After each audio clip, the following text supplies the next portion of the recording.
आनंदवारी, आषाढी वारी आनंदवारी, विठ्ठल नामाची गोडशी डोली, टाळ मृदुंगाचा गजर भारी, भक्ती रंगली पंढरी गाली. माऊली माऊली मुखी जय घोष, दुमदुमला हरिनामाचा घोष. माऊली माऊली मुखी जय घोष, दुमदुमला हरिनामाचा घोष. आषाढी वारी आनंदवारी, विठुरायाच्या भेटीची आसली वारी.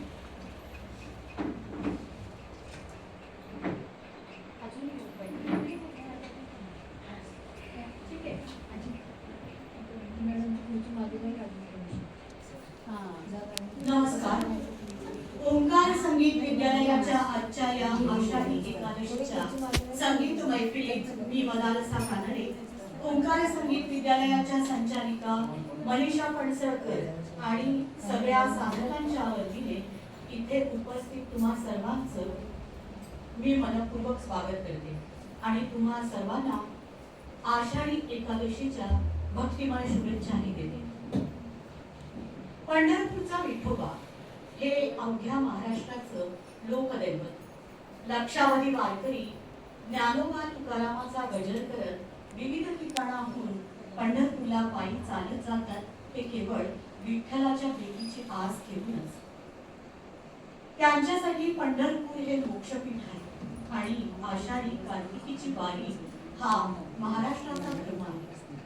आणि म्हणूनच म्हणतात ना की पांडुरंगाच्या चरणी डोकं ठेवल्यावर ज्याच्या डोळ्यात पाणी येत नाही तो मराठी माणूस नाही.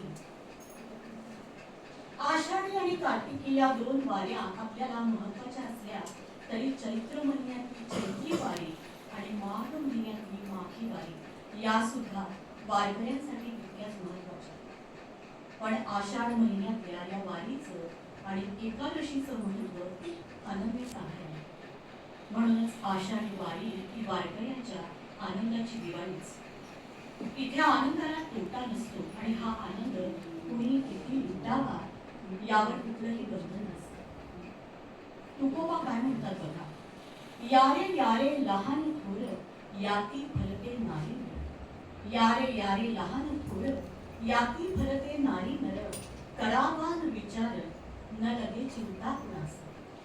इथे कुणीही यावं आणि हा आनंदाचा ब्रह्मरस मनसोक्त लुटावा.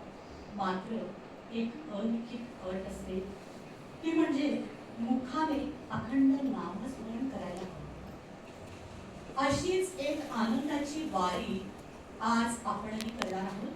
आपल्या कार्यक्रमाच्या माध्यमातून विठ्ठल नामाच्या गोडीची अभिलिप्त चव चाखणार आहोत आणि या संगीत वारीचा मनसोक्त आनंद लुटणार आहोत. चला तर मग पंढरीच्या राजाला आपल्या संगीताने पहिल्यांदा प्रसन्न करून घेऊया. तुमच्या समोर उठ पंढरीच्या राजा हे गीत सादर करते रेणुका दीक्षित जोशी.